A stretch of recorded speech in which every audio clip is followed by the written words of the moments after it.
Good afternoon, everyone. How are you doing? Can everyone hear me? Everyone in the back, too? Fantastic. Well, I am very excited today to bring in a very interesting author who has immense topical expertise on a particular point in history of much relevance to the founding of this country.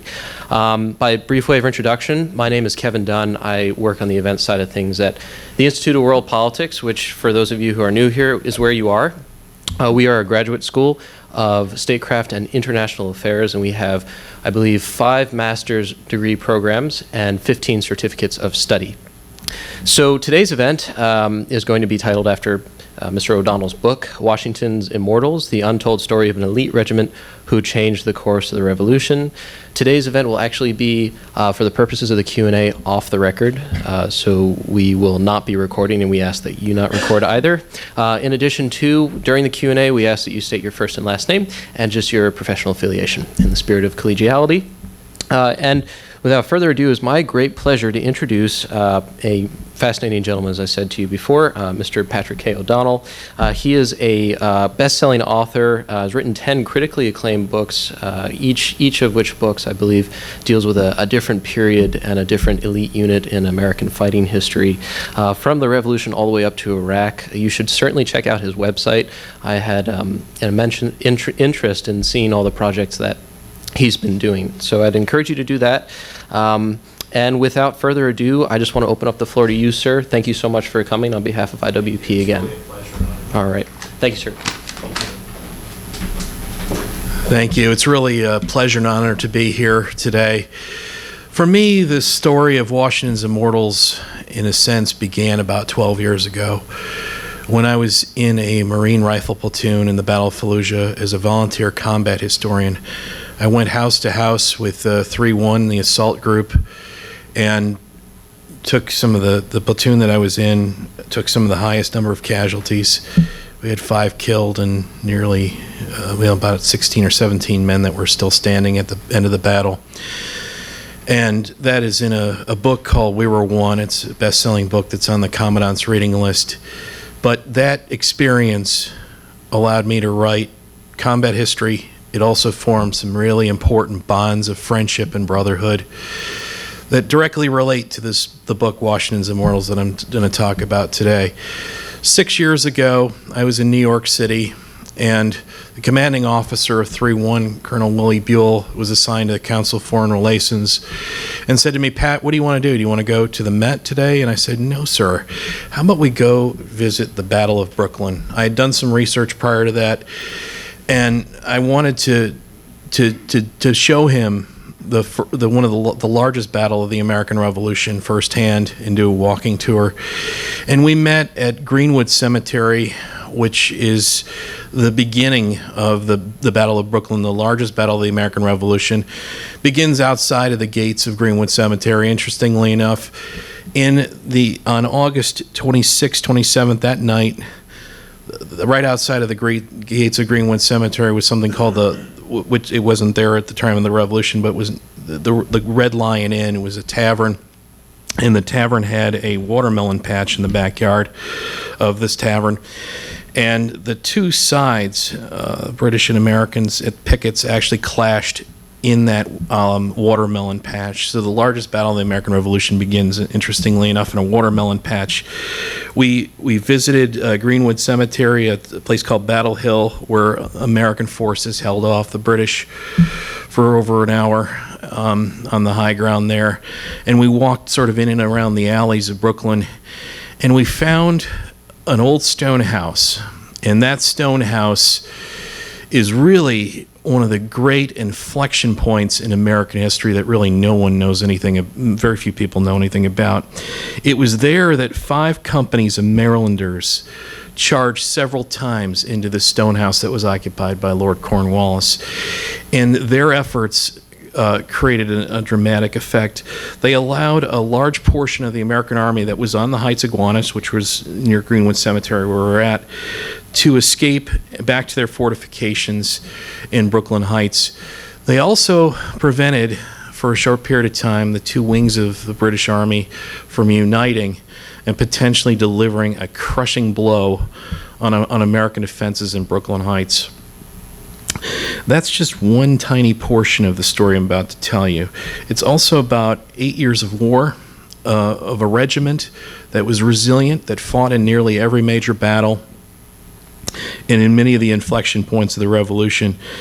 What fascinated me was what came next after we found the stone house. I walked a few blocks down in Brooklyn around 9th Street, and we went to the Michael Raleigh American Legion post.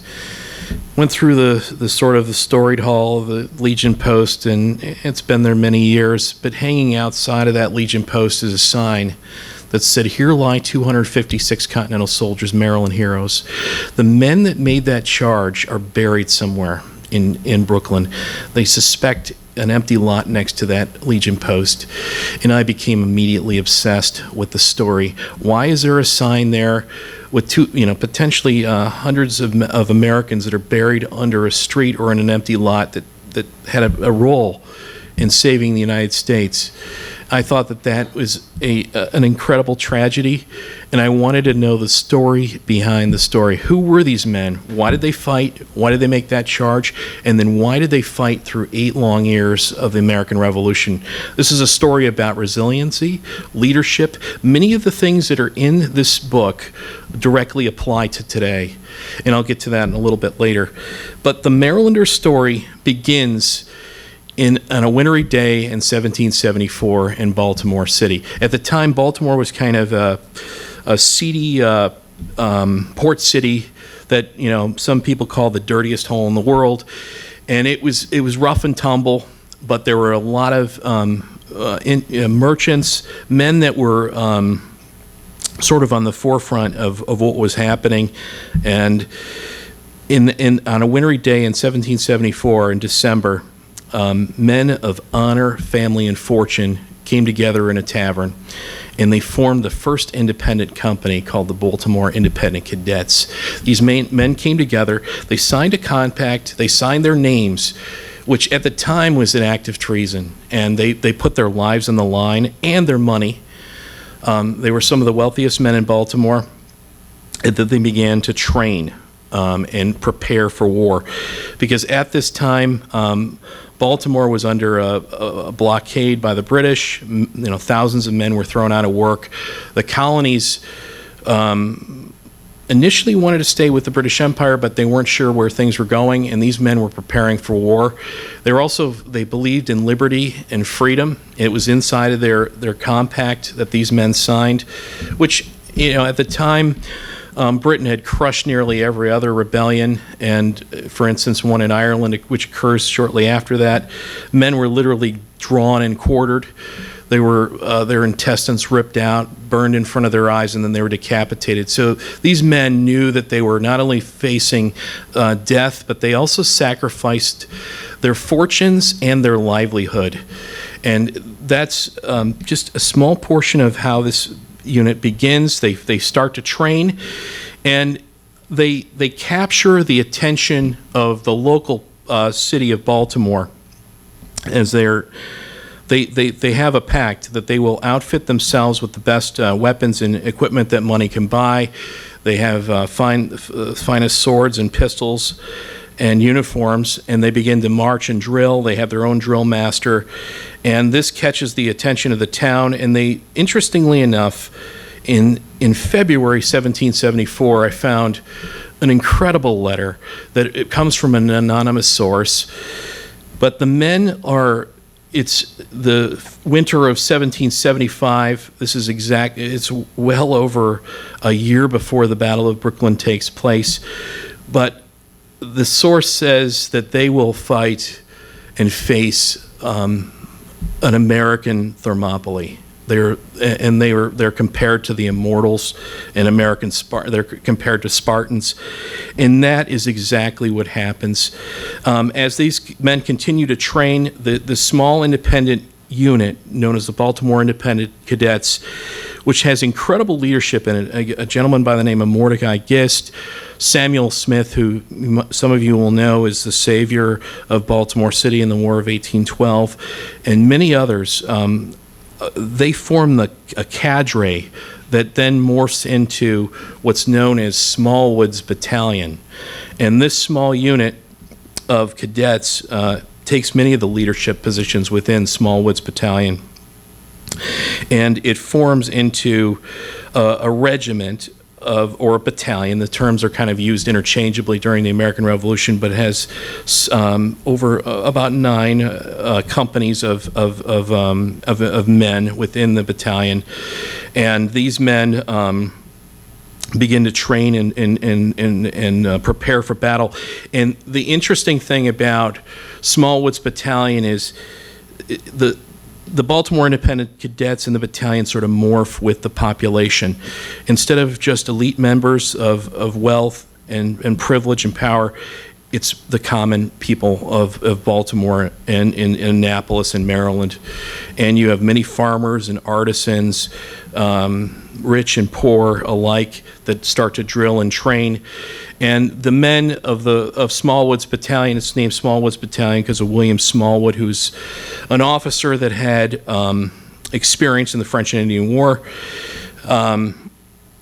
They train and prepare for battle, and their first sort of taste of battle, in a sense, is an incident known against Lord Dunmore, who's the loyalist governor of Virginia, sends a flotilla of small ships, including a ship called the Otter, up towards Annapolis and Baltimore. And these men are basically the only thing that's protecting Baltimore and Annapolis.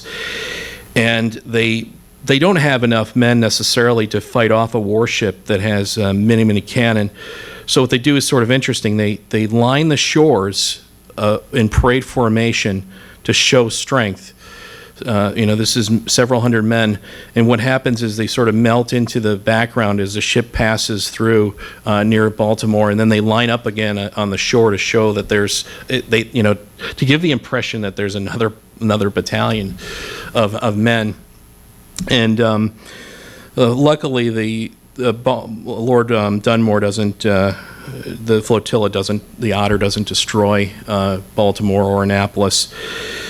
But that's just sort of a flavor of how things start to morph. And inside of of Smallwood's battalion are free African Americans. There's also many immigrants that are. It's quite an interesting and diverse story. You have Jewish Americans, immigrants. There are a Spaniard or two, Portuguese. It's quite a diverse and interesting unit. And they prepare for war, and the call comes in the summer of 1776, and the men begin to march up to New York. And New York is sort of the focal point of everything at this point. The city is bound by water, so it's practically indefensible. But Washington, under an incredible amount of political pressure, decides to fortify New York City. The Marylanders come in, and the bulk of the Marylanders are in Manhattan in August 1776, and then they are shipped across the East River into Brooklyn. And it's the commanding officer of the unit, William Smallwood, is actually attending a court-martial, according to Washington's wishes, along with many other members of the regular units at this time. So the man that's in charge is the man that founds the Baltimore Independent Cadets, Mordecai Gist. And Mordecai Gist, his basically call to combat begins the night of August 27th. After the sort of the encounter in the watermelon patch, where the pickets of the British Army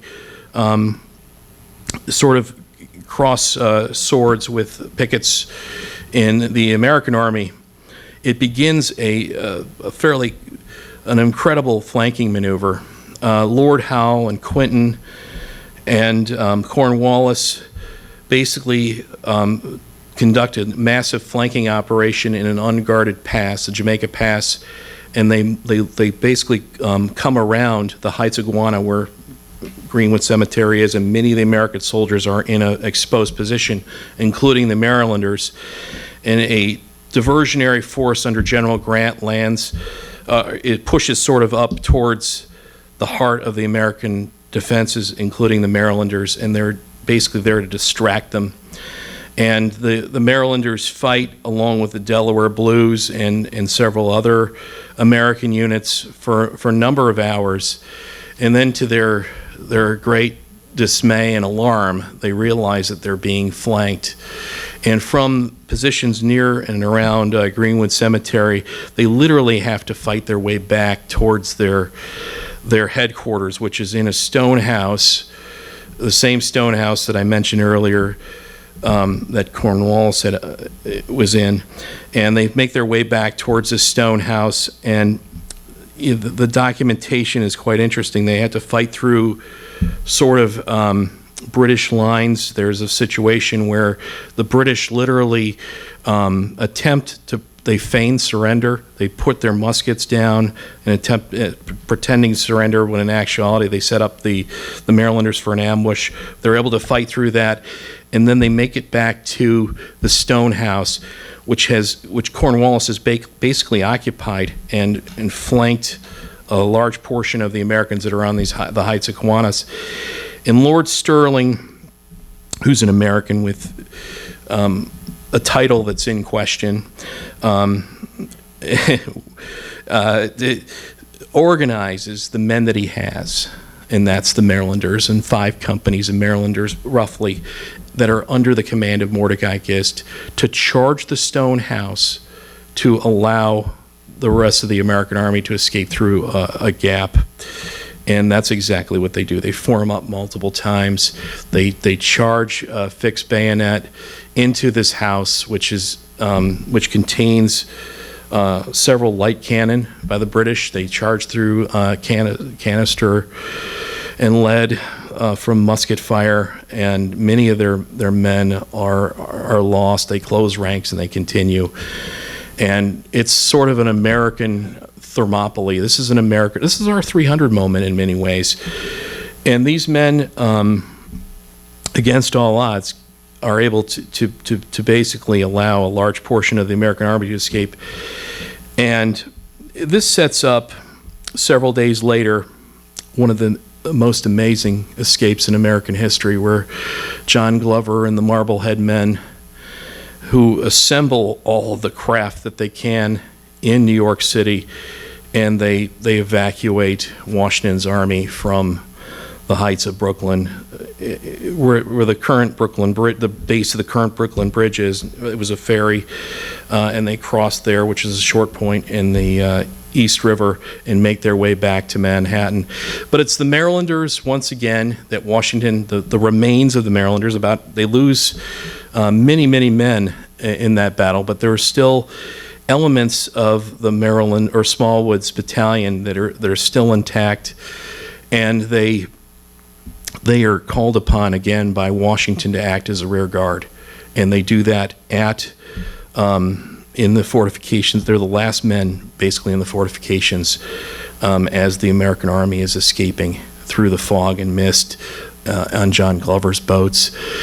They make it to the American army. This is a point in American history. The Battle of Brooklyn was an inflection point, and it was a point in history where the war could have been completely lost had the British potentially pushed completely towards the fortifications. They had over 10,000 American troops. Washington himself was in Brooklyn. So this is an important inflection point in history. But the Marylanders play a key role kind of as an elite unit that they morph into multiple times during the Revolution. And 2 weeks later, roughly, at Kips Bay, the British land again in Manhattan. And the American army at this time basically scatters. The Marylanders are one of the only units to actually stand, and they hold at a place called McGowan's Pass, which is near Central Park, and they hold off the British long enough for Washington to escape to his fortifications now in Harlem. And this is something we'll see over and over with the Marylanders. Once the army disintegrates, these guys are still there. They're sort of the core. that holds a lot of the Army together, and it's that resiliency that really makes their story unique. After they participate in the Battle of Harlem Heights, which is an American victory against actually elite units within the British Army, and they fall back after Harlem towards White Plains, and the Marylanders are once again involved in that. The book is not only a combat history of the American Revolution, but it's also really about key individuals. It's the first Band of Brothers type treatment of the American Revolution. What I mean by that is sort of it follows the key enlisted men and officers within the Maryland line. And most of the sources on this were drawn from what's known as pension files and letters and diaries. And a pension file is an affidavit that if you were lucky enough to survive the revolution in the 1820s or 30s, you could go down to the local courthouse and swear under oath what you did and saw during the American Revolution. And perhaps one of the great stories in this book was by Marylander Lawrence Everheart. And Everheart, after White Plains, is in a fortification, a massive fortification known as Fort Washington, and this is on the Manhattan side of in Manhattan. If you're familiar with the George Washington Bridge, the fort was basically near the base of that bridge, but then it stretched for over a mile of fortifications and redoubts and trenches. It was a massive fortification. Washington wanted to abandon the fortification, but basically General Greene convinced him to stay because it bottled up the British fleet from going up the Hudson River along with Fort Lee on the other side.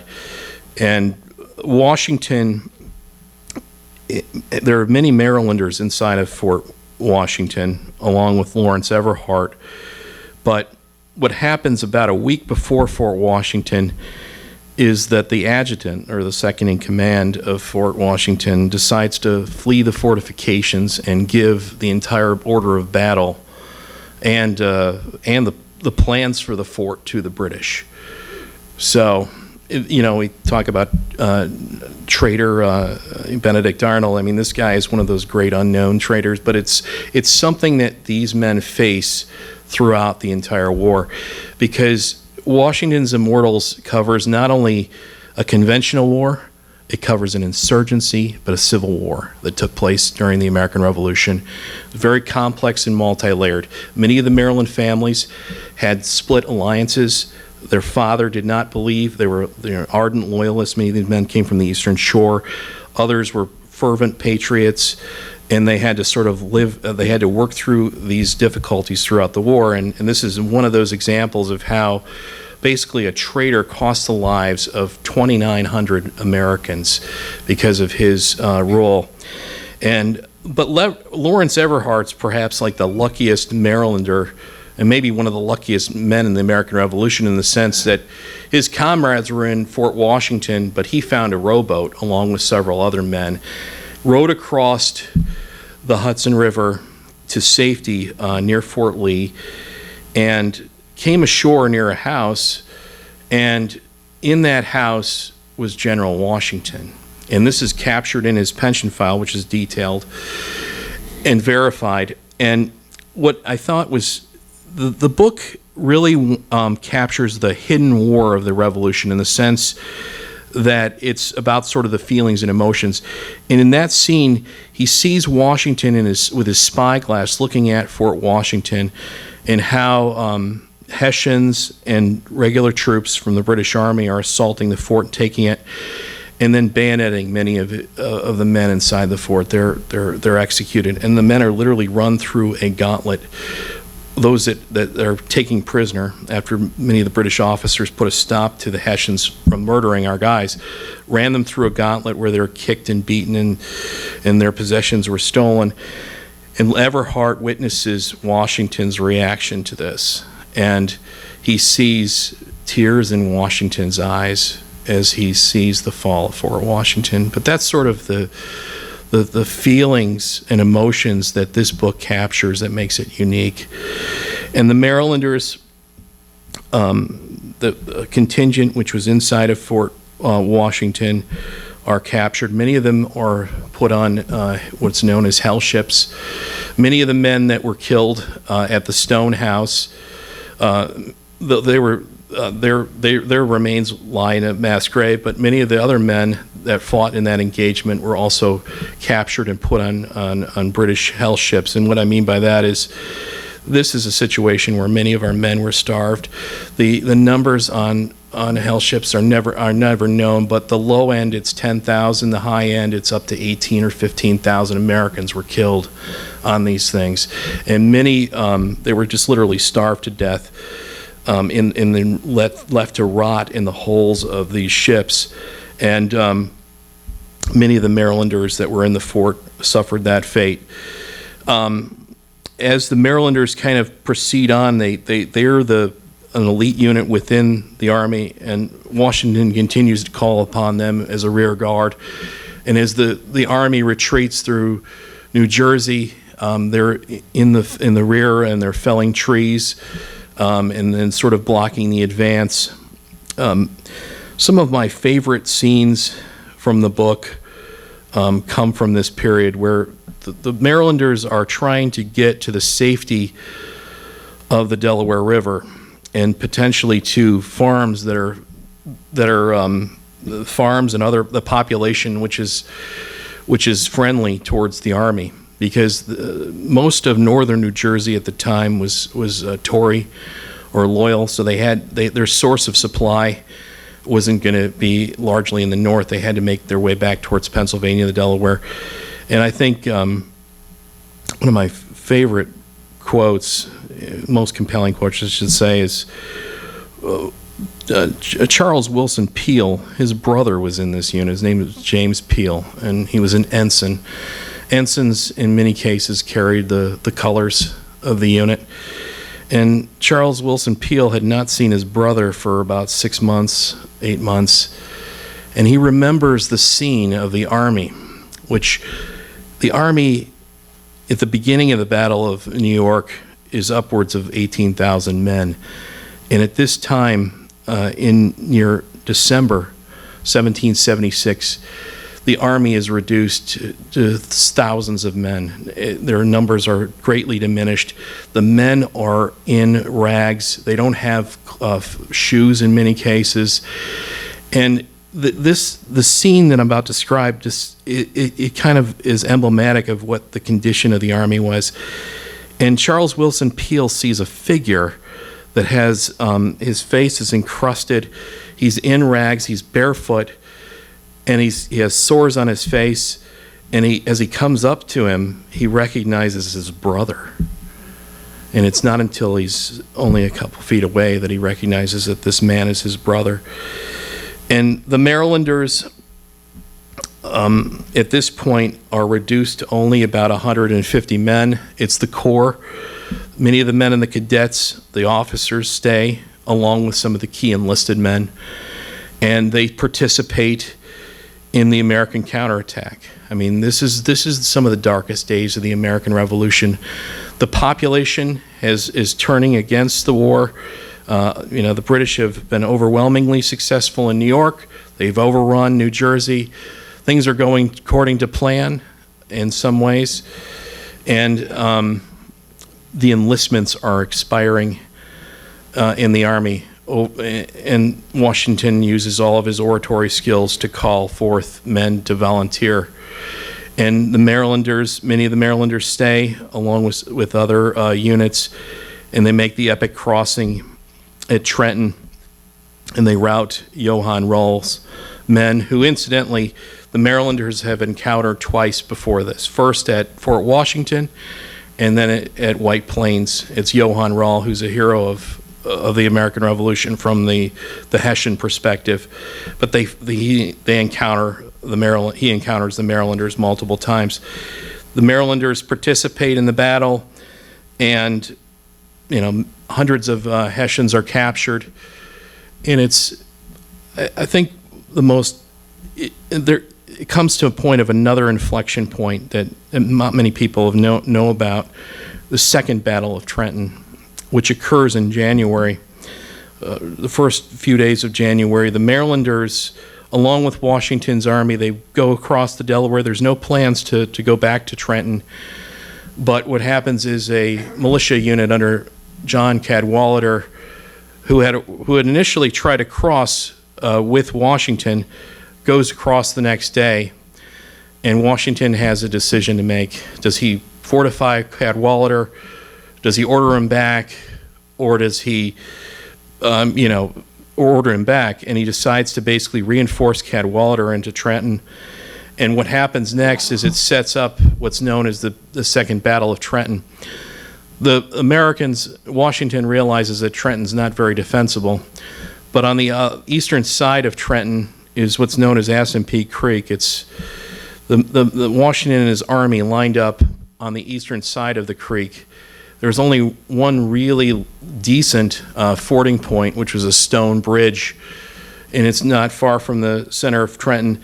The Marylanders and the Delaware Blues, this book, Washington's Immortals, covers both of these elite regiments because they fight hand in hand basically throughout the American Revolution. They're near the bridge, and around 4 p.m. in the first couple days of January, the British Army, using their elite units, attempts to cross the bridge. And the Marylanders and the other Virginians and others repulse this charge. They do it actually about 4 times, and it's an incredible it's another incredible inflection point that if the British had pierced those defenses, they would have potentially been able to destroy the Washington's army. But they hold, and in a scene that's kind of almost fit for a movie, it's incredible too, is Washington's not in the rear. His horse is actually on the side. His horse actually touches the side of the bridge, and he encourages the men to hold, and they do. And then it sets up an incredible, Washington has another decision to make. Does he cross back over the Delaware? Does he retreat, which is perilous because he's got to make another amphibious crossing? He decides to go north and attack Princeton. And it's here that the Marylanders are actually in the van of the army, and they lead part of one of the wings forward. And it's an incredible story of leadership, how they fight. They hit a British regiment that's coming back to reinforce Cornwallis towards Trenton. And the battle initially does not go well. And it's Washington himself that rallies the men, the Marylanders. And I mean, on his white charger, literally rallies the army in the field of battle. And they basically they defeat the British that are there. And the goal was initially to move towards Brunswick, where there's this massive war chest of about 70,000 pounds. But the men had been marching and fighting for several days now, so they were exhausted. And Washington decides to retreat at this point to a fortified position in the mountains. And it then sets up the Marylanders' entire story, which is, I can go on, but these men fight in not only all of the major battles in the North, but in the South, where in many ways the war is won.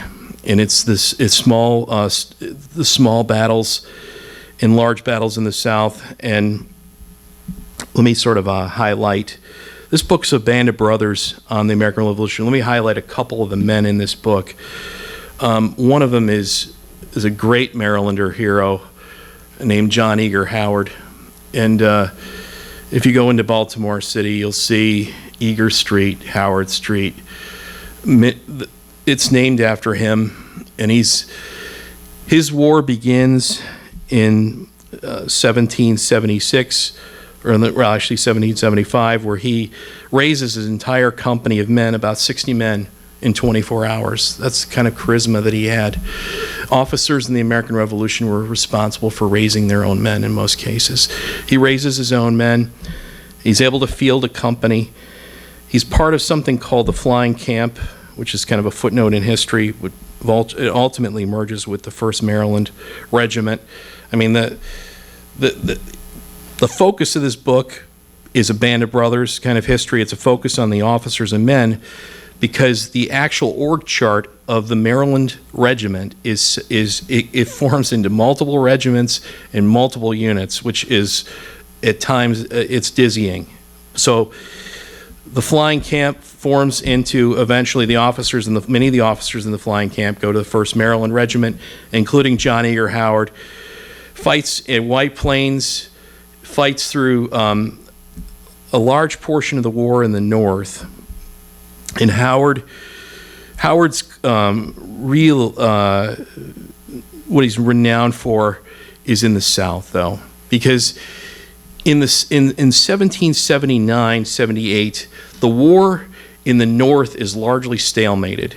The British don't have enough troops, because what happens is the revolution, which begins just as to crush the colonies, expands into a global war. France joins the war. France and Spain, now the British Empire has to defend all of its far-flung colonies and possessions. Men are bled away from North America, and the war stalemates. There's also an incredible story about finances at this time. Hyperinflation takes grip of the country. The British actually have a counterfeiting crew that counterfeits Continentals. I mean, not worth a Continental comes from the fact that there was massive hyperinflation. During this time period, the Marylanders literally had to pay for their own clothing and food, and they were not near a supply depot. It causes one company of Marylanders to literally mutiny, and Gist has to put that down. But the war shifts suddenly after there's success at Savannah, where the British basically withstand a French assault, and Clinton decides to shift the American Revolution south. They take Charleston in an incredible victory, where about 5,000 Americans, including sailors, are captured in one of the largest prisoner halls of the war. And the Marylanders are once again called upon to basically fortify or to hold together the South. Before Charleston falls, though, the Marylanders, John Eager Howard and many of the other men, Smallwood, are formed into what's known as the Maryland Division. It's several regiments at this point, deep, and they're under Johann Rahl. They march towards Charleston to basically reinforce it. Washington sends his most elite unit to do that. And what happens is an epic disaster, basically. They're under the command of a guy by the name of Gates, who was considered the hero of Saratoga, but in reality that wasn't the case. Decides to fight Cornwallis in a pitched battle at Camden, and the army is basically nearly destroyed. It's only the Marylanders that hold. The militia breaks, and the men of the Maryland line are faced with a similar situation that they had in Brooklyn. They were running for their lives in swamps and marshes to escape Tarleton's horse, and the army is scattered, but it's the Marylanders that are still the core. And the Army of the South is rebuilt under the leadership of largely under the leadership of the Marylanders. They create what's known as the Flying Army. It's a light force, light infantry, which in some ways it's a precursor to light infantry, and to some degree a special operations force. It's all made up of all volunteers. They're not encumbered with baggage and heavy cannon, etc. They're known for their athletic prowess, etc. But the tide shifts with John Eager Howard in some ways in a place called Cowpens, and Cowpens is unique in the sense that the British have to deal with the Americans and try to conquer North and South Carolina, and they have to deal with what's left of the American army. So they divide up their army because we divided up our army. And at Cowpens,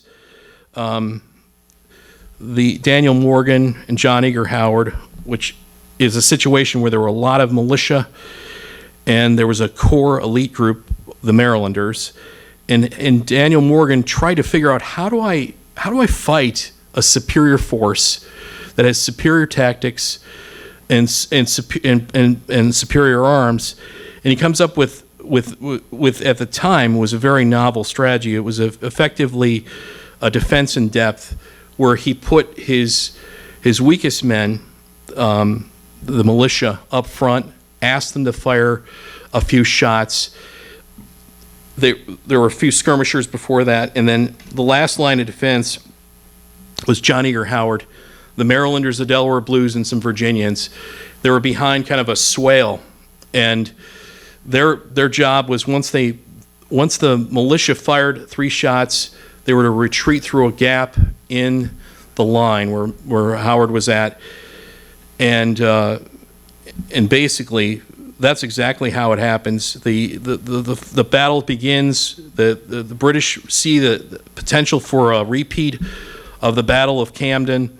They charge their light forces into the retreating militia, and then they face the stone wall at first of Howard's men, which fire a withering fire. But then sort of a weird thing happens in history. Howard orders his men to wheel right. They misinterpret the order as retreat. And what happens is literally the Continentals and the Flying Army literally their backs face to the British at this time, and then the British fall on assault. Howard's able to turn around that order. They were able to basically fight the British at that point, and then the militia have reformed and envelop the Tarleton's force along with William Washington's cavalry, and it's an incredible victory. But that's just one man in Washington's Immortals. This is a book about really extraordinary men that went beyond what was expected or what was even thought possible, and fought through 8 long years of war. In many cases, they lost their lives, they lost their fortunes. These men, many of them were chronically very deeply in debt at the end of the war, but somehow they were able to win and prevail. And this is a situation where the American Revolution was not a preordained situation at all. And I think some of the things that are relevant today is, for instance, after the Battle of Camden, the great powers of the world, Russia, Austria, they all came together to somehow they wanted to mediate the American Revolution. And it was a situation where they thought that they could end the bloodshed. I mean, this is a situation where, the British had steamrolled Charleston. They had won these major battles. The American army looked defeated. They thought that they could potentially broker a peace. They just didn't invite one crucial player, the Americans. Never went anywhere. And it's a situation where, you can't underestimate, that tenacity of fighting men or American fighting men. And there's so many. I looked at the book not only as a conventional war, but also an insurgency, and then also as a civil war.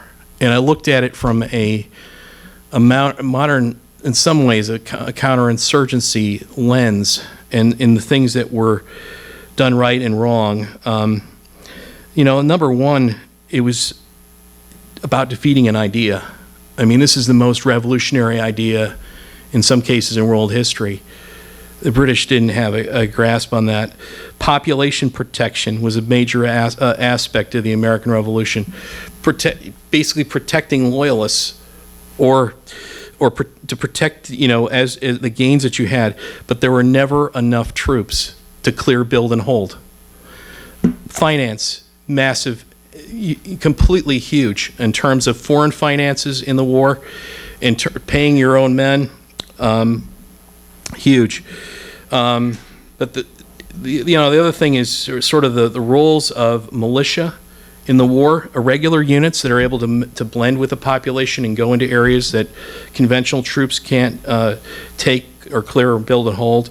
And then also the role of elite units, which the Marylanders played a key role. As the Army was defeated multiple times, this elite unit played a key role in not only the inflection points, but also in terms of rebuilding the Army. That resiliency, over and over, the Army was rebuilt through these men. But I think the key thing was leadership. And that's the key thing that you see over and over with the Marylanders. It's leadership in officers, but also leadership in the enlisted men. And this is incredible leadership. Men that 8 years of war where things were going wrong in many cases over and over. They had the population turn against them. They weren't paid. Many of these men were not paid for 8 years. They were volunteers. All these things kind of converge. And then I think the other thing that I found so fascinating was the ideals of the American Revolution, which are things that we talked about at the political level. It actually it descended into the battlefield. And what I mean by that is everything from like something known as the spirit of humanity, which John Adams espoused, where we treated our prisoners generally. I mean, there are exceptions, obviously, in the South in some cases, but as far as the Continental troops went, they treated the prisoners humanely. And I think that those American ideals are incredibly important as we fight today. I think that the values and liberties and that were spawned during the American Revolution are as relevant then as they are today. And I think that that's the story that Washington's Immortals, it's who we are as Americans. It's American DNA. And it's like, that's why I've spent 6 years writing this book. It's why I hope that this book provides people with interest, and hopefully we can solve the mystery of their burial. And I think it's time to bring home the men of honor, family, and fortune. Thank you. I'll take your questions.